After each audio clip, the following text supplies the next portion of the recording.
Hello viewers, welcome to Bhavani కథల ప్రపంచం. ఈ స్టోరీ మీకు నచ్చినట్లయితే నా ఛానల్ని సబ్స్క్రైబ్ చేసుకొని నన్ను ప్రోత్సహించండి వ్యూవర్స్. అప్డేట్ కింద హైప్ ఆప్షన్ కనిపిస్తే తప్పకుండా నా అప్డేట్కి హైప్ పాయింట్స్ ఇచ్చి నా స్టోరీని ఎంకరేజ్ చేయండి వ్యూవర్స్. సరే, ఇక కథలోకి వెళ్ళిపోదాం. బాస్తో ఒకరోజు 41వ భాగం. అప్పటి వరకు ఏదో కాస్త మాట్లాడిన శ్రీరాజ్ మళ్ళీ ముభావంగా అయిపోవడంతో నిత్య బాధగా నిట్టూర్చి, అందరికీ వాళ్ళ ప్రయారిటీలు మారిపోతున్నాయి, ఇక్కడ నేనే ఒంటరిగా మిగిలిపోయాను అనుకొని తాను నిన్నటి వరకు ఉన్న గదిలోకే వెళ్ళిపోబోతుంటే శ్రీరాజ్ ఆమె చేయి పట్టి ఆపాడు. ఆమె అతని వంక చూడగానే ఆమెను చేతుల్లోకి ఎత్తుకొని తమ బెడ్ సర్దిన గదిలోకి తీసుకొచ్చి ఆమెను మంచం మీద దించి ఆమె ఒడిలో తలపెట్టుకొని ఒకవైపుగా చారబడ్డాడు. అతని చర్యకు మనసు శాంతిస్తుండగా, నాకు ఎవరి తోడు ఉన్నా లేకపోయినా నువ్వు తోడు ఉంటావు అనే ధైర్యాన్ని ఎప్పుడూ ఇస్తూనే ఉంటావు అనుకోగానే ఆమె పెదవులు చిన్నగా విచ్చుకున్నాయి. మనసంతా భారంగా బాధగా ఉంది నిత్య అన్నాడు శ్రీరాజ్. అతని బాధకు కారణం ఆమెకు తెలుసు కాబట్టి మౌనంగా ఉండడంతో ఆమె ఒడిలోనే అతను వెల్లకిలా ఆమె వైపు తిరిగి, సత్యను చూడాలని, మనస్ఫూర్తిగా క్షమాపణలు చెప్పాలని ఎంతగా తప్పించానో నీకు కూడా తెలుసు కదా నిత్య. చూడు ఆమె ఏం చేసిందో. నన్ను కలవకుండానే, ఆమెను నేను చూడకుండానే నాకు దూరమైపోయింది. ఆమె యోగక్షేమాలు తెలుసుకోవాలని నేను పెట్టిన మనిషి ద్వారా నన్ను ఏమార్చి నిన్ను నా జీవితంలోకి తీసుకొచ్చి ఆమె ఏం చేయాలని అనుకుందో అదంతా చేసింది. అలాగే నన్ను కలవకూడదు అనుకుంది, అలానే వెళ్ళిపోయింది. ఆమె వల్ల నా జీవితంలోకి వచ్చిన నీతో నేను ఎంతో ఆనందంగా ఉన్నాను. అంతటి బాధలో కూడా నాకు ఇంతటి ఆనందాన్నిచ్చిన ఆమెకు కృతజ్ఞతలు చెప్పుకోవడానికి, ఆమెను చివరిసారి చూసుకోవడానికి కూడా నాకు హక్కు లేదంటావా? నా బాధలో అర్థం లేదంటావా అని సూటిగా అడిగాడు. సత్య విషయం విని నాకు కూడా మనసంతా భారంగానే ఉంది శ్రీ. ఆమెతో పరిచయం లేని నేనే బాధపడుతున్నానంటే నీ బాధలో న్యాయం ఉంది. అది నేను అర్థం చేసుకోగలను. అయితే ఇందులో మనం బాధపడడం తప్ప చేయడానికి ఏం లేదు. ఆమెకు నువ్వు ఒక మధుర జ్ఞాపకంగానే ఉండాలని ఆమె అనుకుంది. అందుకే నీకెదురు పడలేదు. ఏది ఎలా జరగాలని రాసి ఉందో అలానే జరుగుతుంది. అందుకే అలానే జరిగిపోయింది. మనం నిజాన్ని అంగీకరించి ముందుకు వెళ్ళాలి అంతే. ఇప్పుడు నువ్వు బాధపడినంత మాత్రాన ఆమె నీకు ఎదురు పడలేదు కదా. నువ్వు పెదనాన్న కోసం, సత్య కోసం ఎంతగానో వెతికావు. వాళ్ళుగా నిన్ను కలుస్తారేమో, వాళ్ళను చూడడానికి పిలుపు వస్తుందేమో అని ఎదురు చూసావు. నువ్వు చేయాల్సిందంతా చేశావు. అయితే మనం అనుకున్నట్లుగా అన్నీ జరగవు అని కూడా మనం అర్థం చేసుకోవాలి. ఆమె తన భర్తకు, బిడ్డకు మంచి చేయాలని అనుకుంది, చేసింది. తృప్తి నిండిన మనసుతో వెళ్ళిపోయింది. ఆమె ఆత్మ శాంతించింది. ఇప్పుడు ఆమె గురించి తెలుసుకొని నువ్వు బాధపడుతూ ఉంటే ఆమెకు ఆత్మశాంతి ఉండదు. బాధపడుతూ అనడం లేదు, అయితే అందులో అర్థం లేదంటున్నాను. కూతురు దూరమైన ఆ తండ్రి మనల్ని వెతుక్కొని వచ్చాక అతనికి ఆలంబనగా నిలవాల్సిన నువ్వు ఇలాగే బాధపడుతూ ఉంటే అతని వల్లే నువ్వు ఇంకా నార్మల్ కాలేక సత్య గురించి బాధపడుతున్నావని పెదనాన్న అనుకుంటారు. అలా జరగకూడదు అంటే నువ్వు ఇదివరకటి శ్రీరాజులా ఉండాలి. నా స్వార్థం కోసం చెప్పడం లేదు, అందరి మంచి కోసం చెప్తున్నాను. అప్పుడు మనదైన జీవితంలో ముందుకు సాగుతున్నామని అతను కూడా సంతోషిస్తారు అంటున్నాను అంది. నిన్ను దూరం పెట్టాను అనుకొని నువ్వు బాధలో ఉన్నా కూడా నా బాధను అర్థం చేసుకున్నావు. అయితే నిన్ను నేను దూరం పెట్టలేదు నిత్య, పెట్టలేను కూడా. నువ్వు నా ప్రాణం నిత్య. అన్నీ ఉన్నా కూడా మానసికంగా, శారీరకంగా ఒంటరితనంతో విసిగిపోయిన నాకు ఆలంబన నువ్వు. సత్య విషయం తెలియక తనువు మనసు పంచుకున్న నీతోనే జీవితాంతం ఉండాలని నిర్ణయం తీసుకున్న వాడిని నిన్ను ఏ కారణం చేత దూరం పెట్టలేను. నువ్వు లేకపోతే నా జీవితానికి అర్థం లేదు. నేను ఒక మనిషినని, ఆనందంగా ఉండే హక్కు నాకుందని నీ వల్లే తెలుసుకున్న నేను నిన్నెప్పటికీ వదులుకోలేను. నువ్వు నా ఎదురుగా లేకపోతే ఊపిరి ఆడనట్లుగా ఉంటుంది నాకు. అయితే సత్యను చూడాలని అనుకున్న నా ఆశ ఎప్పటికీ తీరని కలలా అయిపోయింది అని తెలియగానే మనసంతా భారంగా అయిపోయింది. సత్య విషయంలో నేను మంచి భర్తను కాదని ఆమె గురించిన నిజం తెలిసినప్పటి నుండి బాధపడని క్షణం లేదు. అలాంటిది ఆమె ఈ లోకంలో లేదని తెలిసాక నా బాధను, నాపై నాకున్న కోపాన్ని ఎవరి మీదైనా చూపించేస్తానేమో అనే ఒంటరిగా గడిపాను. నా ఒంటరితనం నా బాధను తీర్చలేదు. జంటగా ఉంటేనే ఏ సమస్యకైనా సమాధానం దొరుకుతుంది, నా మనసుకు ఊరట కలుగుతుంది అనుకున్నాను. నా అభిప్రాయాన్ని మరోసారి రుజువు చేశావు. నన్ను అర్థం చేసుకున్నందుకు, నా మనసుకు స్వాంతన కలిగించినందుకు థ్యాంక్స్ నిత్య అన్నాడు. మనం తాళిబంధంతో ఒకటి అవ్వకముందే నేను నిన్ను అర్థం చేసుకున్నాను. ఆనందమైన జీవితాన్ని కోరుకుంటున్నావని, కుటుంబంతో కలిసి గడపాలని తహతహలాడుతున్నావని, ఇలా అన్ని రకాలుగా నిన్ను అర్థం చేసుకున్నాను. అందుకే కదా నేను నిన్ను ఏ రకంగానూ డిస్టర్బ్ చేయలేదు. ఇప్పుడు కూడా నేను నిన్ను ఏ విషయంలోనూ తొందర పెట్టను. నీకు ఎప్పుడు ఎలా ఉండాలని ఉంటే అలా ఉండు అంది. థ్యాంక్ యూ సో మచ్ నిత్య అన్నాడు ఆర్తిగా. మన మధ్యలో థ్యాంక్స్ సారీల అవసరం ఉందంటావా అని అడిగింది. లేదు, కానీ నేను తప్పు చేసినప్పుడు, నా అలసత్వం వల్ల నువ్వు బాధకు గురయ్యావని అనిపించినప్పుడు సారీలు థ్యాంక్స్లు చెప్పడం తప్పు కానే కాదు అన్నాడు. 2 రోజుల నుండి నీ మాటలు కరువై నిజంగానే నేను మూగదాన్ని అయిపోయాను. ఇప్పుడే నీ మాటలు వింటుంటే నా మనసు ఆనందంతో నిండిపోయింది అని అనుకొని అతని వంక మౌనంగా చూస్తుంది తప్ప ఏం అనలేదు. నువ్వు బాధపడ్డావని నీ మౌనమే చెప్తుంది అన్నాడు. ఏ బాధ శాశ్వతం కాదని నాకు తెలుసు శ్రీ. ఇదివరకు కూడా నేనుండి ఇలాంటి పరిస్థితిని ఎదుర్కొన్నాను. అందుకే అప్పటిలానే ఇప్పుడు కూడా నువ్వు నెమ్మదిగా మామూలు అవుతావనే నేను ధైర్యంగా ఉన్నాను. అదే నిజమయ్యింది అని అంటుంది. అమ్మా అంటూ శ్రీరామ్ ఆ గదిలోకి వచ్చాడు. దాంతో నిత్య శ్రీరాజుని ఒడిలో నుండి లేపి మంచం దిగి బాబుని ఎత్తుకొని ముద్దులాడి, అంత ఎత్తు మంచం మీద నుండి ఎలా దిగావు? జారి పడిపోయావా?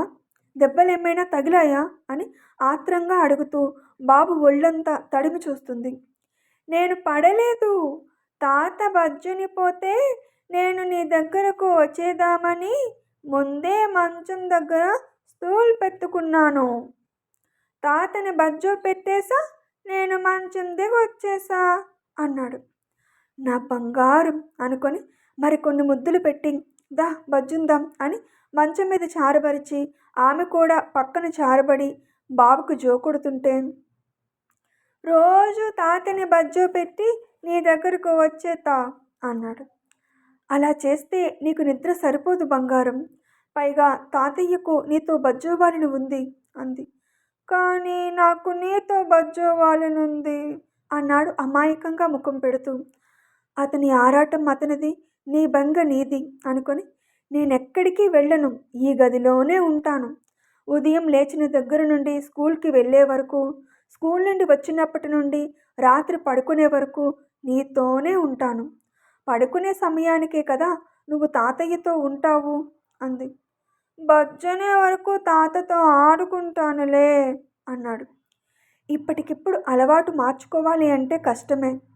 నెమ్మదిగా బాబుకి అర్థమయ్యేలా చెప్తాను అనుకొని వాడి మాటలకు చిన్నగా నవ్వి, సరే అలాగేలే, తాతయ్యతో నేను మాట్లాడతాను, ముందు పడుకో అని జోకొడుతూ శ్రీరాజ్ వంక చూసి, నువ్వెక్కడ పడుకుంటావు?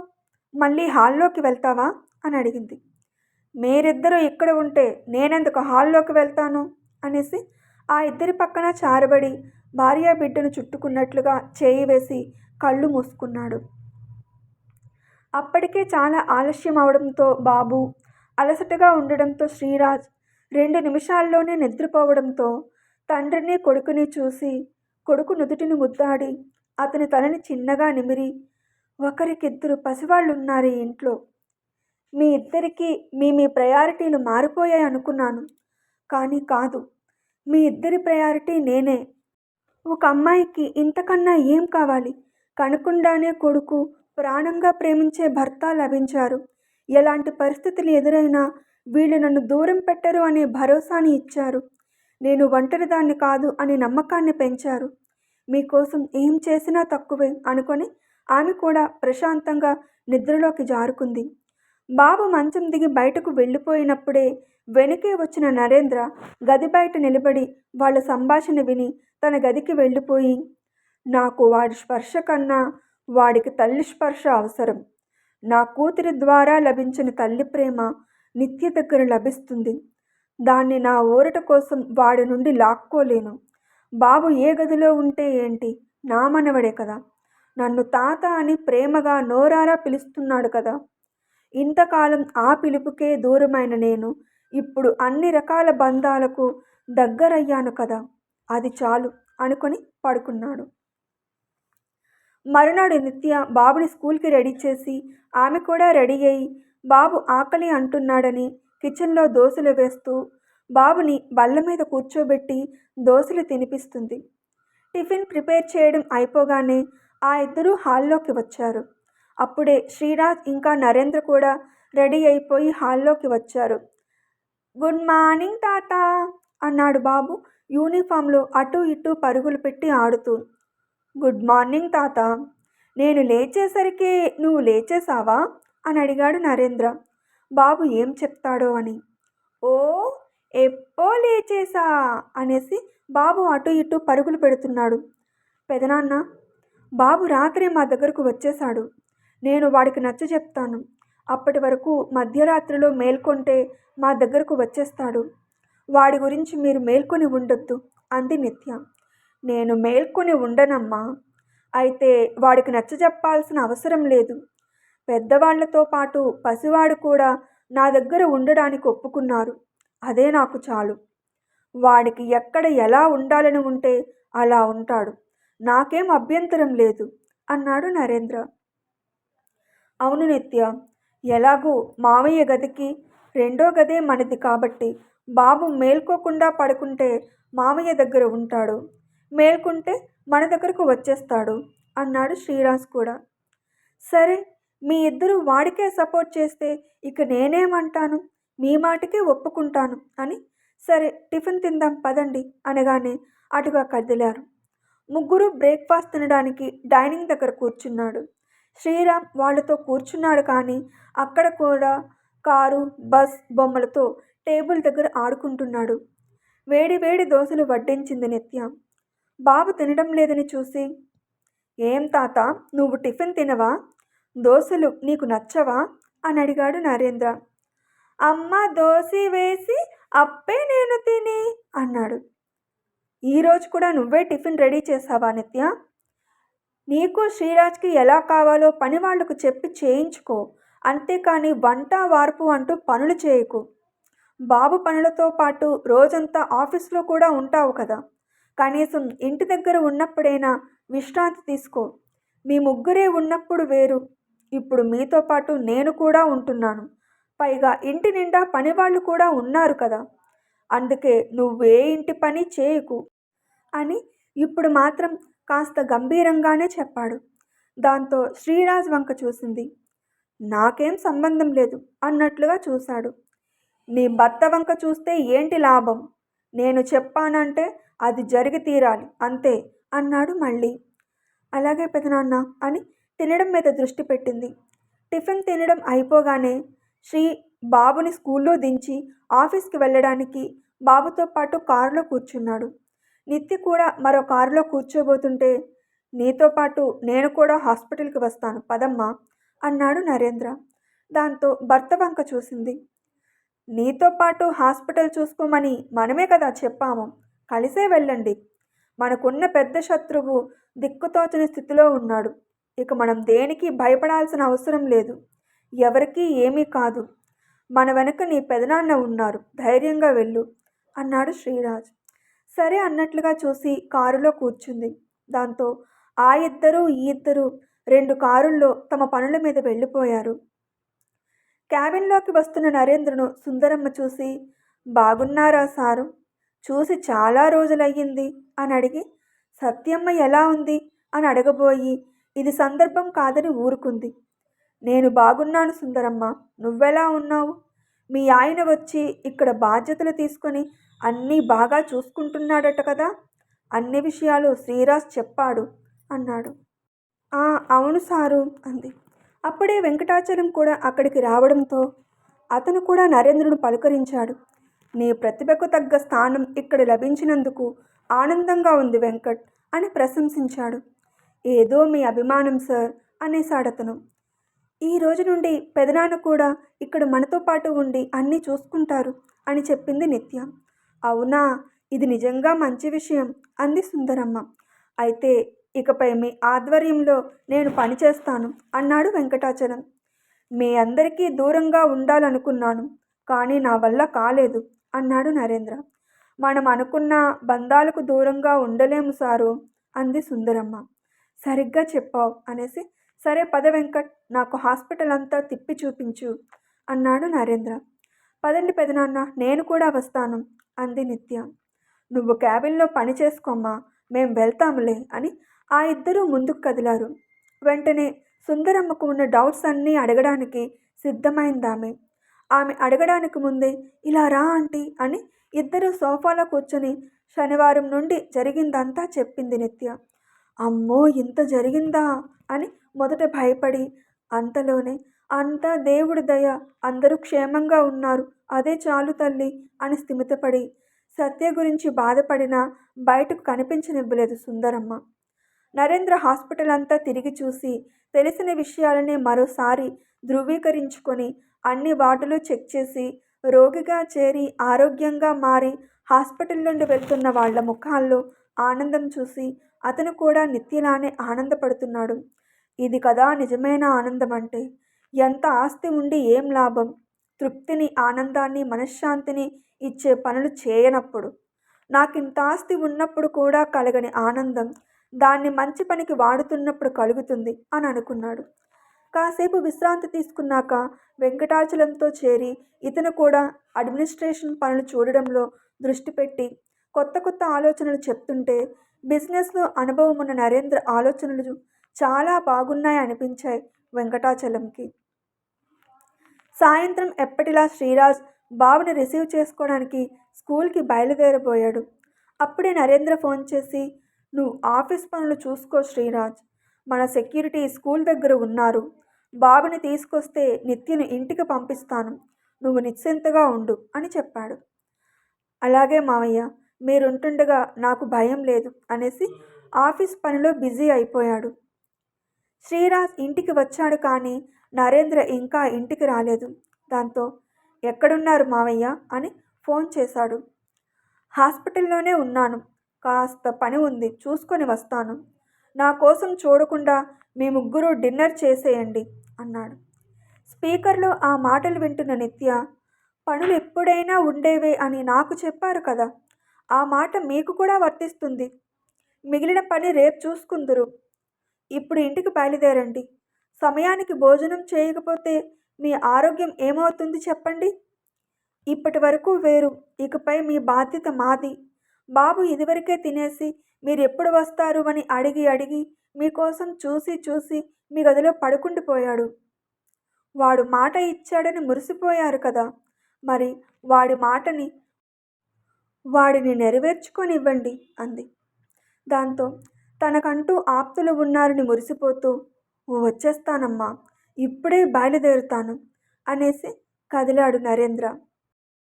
ముగ్గురి డిన్నర్ అయ్యాక, మీరింత రాత్రి వరకు అక్కడే ఉండిపోకండి పెదనాన్న, ఎలాగూ అన్ని విభాగాలకు షిఫ్ట్లో స్టాఫ్ ఉన్నారు కాబట్టి అన్ని పనులు సవ్యంగానే జరుగుతాయి అంది నిత్య. అలాగేనమ్మా, నువ్వన్నట్లే త్వరగా వచ్చేస్తాను అనేసి బాబున్న గదిలోకి వెళ్ళిపోయాడు.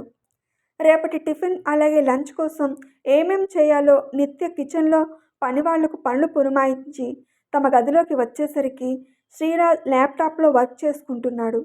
ఆమె మంచం మీద తన స్థానంలో కూర్చొని, నేను చెప్పానని ఈ గదిలో అన్నీ సర్దించావు, మరి నీకు నచ్చిందా ఈ గది అని అడిగింది. నీ ఇష్టమే నా ఇష్టం నిత్య అని ల్యాప్టాప్ పెట్టేసి ఆమె పక్కన చేరి, కొత్త ప్లేస్ కదా, నీకు కంఫర్ట్గా ఉందా, లేక మీ పెదనాన్న అడిగారని నేనేమనుకుంటానో అని ఇక్కడ ఉండడానికి ఒప్పుకున్నావా అని అడిగాడు. ఇంకా ఉంది. శ్రీరాజ్ ప్రశ్నకు నిత్య సమాధానమేంటో తర్వాత ఏం జరుగుతుందో తదుపరి భాగంలో విని తెలుసుకుందాం. స్టోరీ నచ్చితే కామెంట్ చేసి అప్డేట్కి లైక్ కొట్టి షేర్ చేయండి వ్యూవర్స్. అప్పుడే నా స్టోరీ ఎక్కువ మందికి చేరుతుంది. అలాగే అప్డేట్ వింటున్న అందరూ నా ఛానల్ని సబ్స్క్రైబ్ చేసుకుని నన్ను ప్రోత్సహించండి వ్యూవర్స్. అప్డేట్ కింద హైప్ ఆప్షన్ కనిపిస్తే తప్పకుండా నా అప్డేట్కి హై పాయింట్స్ ఇచ్చి నన్ను ఎంకరేజ్ చేయండి వ్యూవర్స్. సరే, మరో స్టోరీ అప్డేట్తో మళ్ళీ మీ ముందుకు వస్తాను. అప్పటి వరకు సెలవు. Thanks for watching my videos.